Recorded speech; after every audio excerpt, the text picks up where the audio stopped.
તો ક્યારેક વાર પુસ્તક વાંચો. હમણાં હું આવ્યો હતો તો ત્યારે મેં કીધું બેન્ડ શીખવાનું. 3 રચના શીખવાડતા 3 અઠવાડિયા થાય.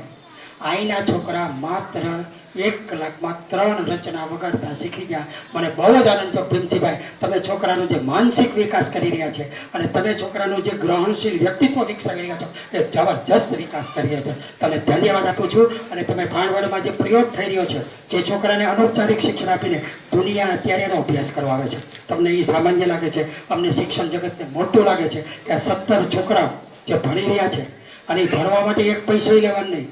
100 છોકરીઓ જેની પાસે 1 પૈસો લેવાનો નહીં. આજે બધા ધંધો કરવા નીકળી પડ્યા છે. ત્યારે સમાજને આપવાની વૃત્તિ સાથે જ્યારે આ સંસ્થા કામ કરી રહી છે ત્યારે એની પાસે આવવું, એને મદદરૂપ થવું એ અમારી ફરજ છે. છેલ્લી 2 વાત કહી, ક્યાંક ને ક્યાંક રોકવા જોઈએ. બીજું, અહીંયા સંસ્થા જે કાંઈ નિયમો કરે એ સમજીને કરતા, ઇવન તમારા છોકરાની હિતમાં કરતા, કારણ કે એને દુનિયા લેવલે લઈ જાય છે. અહીંયા અમારા જેવાનું માર્ગદર્શન છે.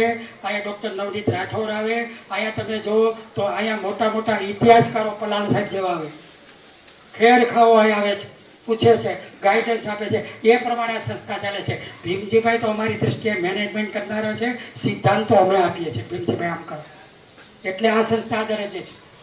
હવે એ ભીમજીભાઈનું કામ જ કોકના છોકરાને શણગારવાનું કામ કરે છે. હવે એ સમયે તમે સહકાર ન આપો તો એમ દશા કેવી થાય? એક ડોશીમાં છે ને